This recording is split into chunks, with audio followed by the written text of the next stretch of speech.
Well, hi, everybody. Welcome to Afterburner. I'm Bill Whittle. You know, many times it's the small stories, not the big ones, that give us the most insight into, damn it, Han's shot first. I saw with my own eyes. Christian, you saw it, right? You saw the original version. Han shot first. Just 10 seconds ago, just before we started rolling this segment, Travis in the booth saw the movie. He said Greedo shot first, but he's brand new. He's new here. He just saw the recut. Of course, Han shot first. What's the matter with George Lucas? Of course, Han shot first. What the hell does he take us for? But see, it's not just George Lucas. It's Hollywood. It's the entire liberal, elitist, weenie, nanny state class that owns the pop culture and that has been voted into political power these days. And that's why this geek story is so important. Now, if you're one of those people with a family and friends and a normal, healthy social life, allow me to fill you in. Back in 1977, I was a senior in high school and I went to a drive-in to watch a movie called Star Wars on the roof of a station wagon. And in that movie, I met a smuggler and a pirate named Han Solo. I saw him briefly negotiate a price for a smuggling run. He was smuggling a kid, an old guy, and 2 robots. And then I saw this. Yes, I bet you have.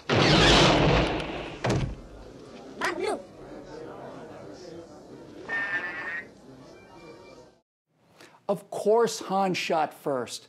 That's when I and perhaps a billion or 2 other people fell in love with that character. Why? Well, because he was bold, decisive, inventive, cunning, and unlike the people that run Western civilization today, and more, like Western civilization itself, Han Solo had the will to live. So let's recap.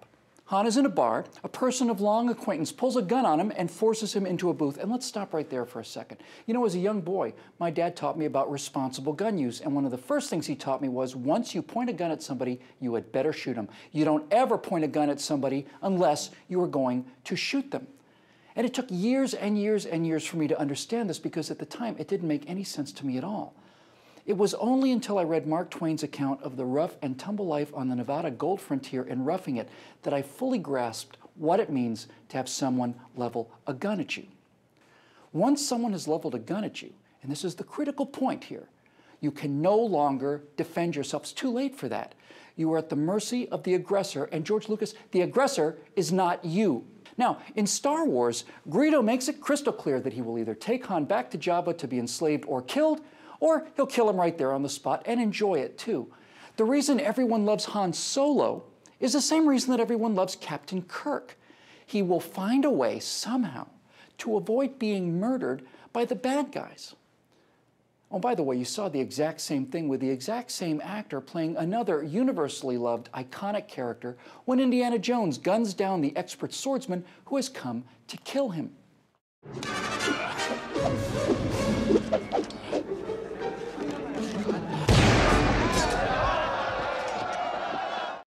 And today, in this society of dependence and passivity, of emasculated, incompetent, cowardly, and neurotic males, this iconic image of the self-reliant, autonomous, brave, cunning, and quick-thinking individual man has to be destroyed.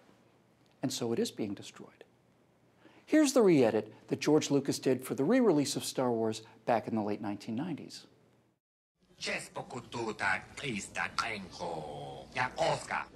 Bet you have. See? Greedo shot first. From 3 feet away, this expert bounty hunter, pistol aimed squarely at the hero's chest, missed by 3 feet. Then it was morally okay, apparently, for Han to shoot back. Now think about that for a second.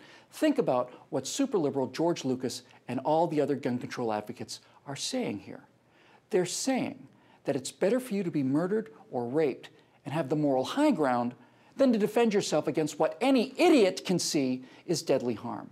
And as we say in what Glenn Reynolds has called the civil rights community, it's better to be judged by 12 men than carried out by 6. You know, it's actually a little worse than all of this, believe it or not. Here's what George Lucas had to say just a few days ago. Obviously, it upset people because they wanted Solo to be a cold-blooded killer, but he actually isn't. It had been done in all close-ups, and it was confusing about who did what to whom. So I put a little wider shot in there that made it clear that Greedo is the one who shot first, but everyone wanted to think that Han shot first because they wanted to think that he actually just gunned him down.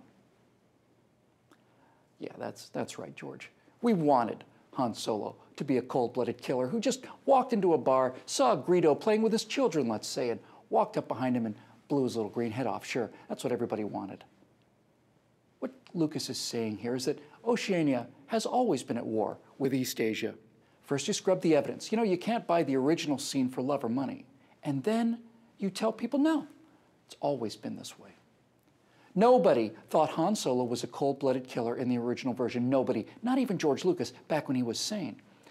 You know, my friend Andrew Clavin nailed this issue. Movies, my friends, are over. And it's not just that the box office numbers are down. People have given up on them. They've given up on the movies. And Andrew and I agree as to why. It's because they no longer give the audience what the audience wants. Like a heroic man defending his own life, but rather, they are now the vehicles for social engineering us knuckle-dragging savages by our moral superiors.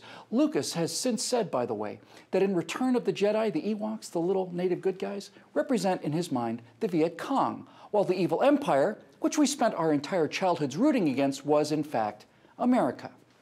There, you feel better now? You're welcome. I'll leave you with this notable exception to the modern movie-making rules. Take a look at this.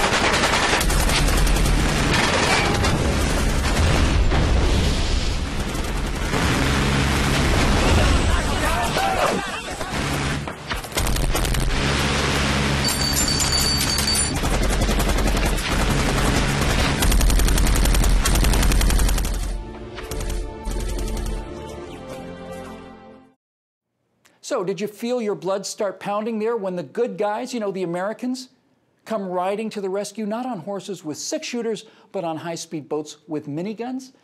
Yeah, I felt it too, even in that little clip. You know, that pride and relief is what an audience not only wants, but needs. In other words, they need to identify with the good guys. And you know why this film, Act of Valor, feels so different and fresh?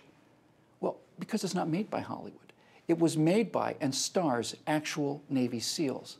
I hope it makes $100 billion.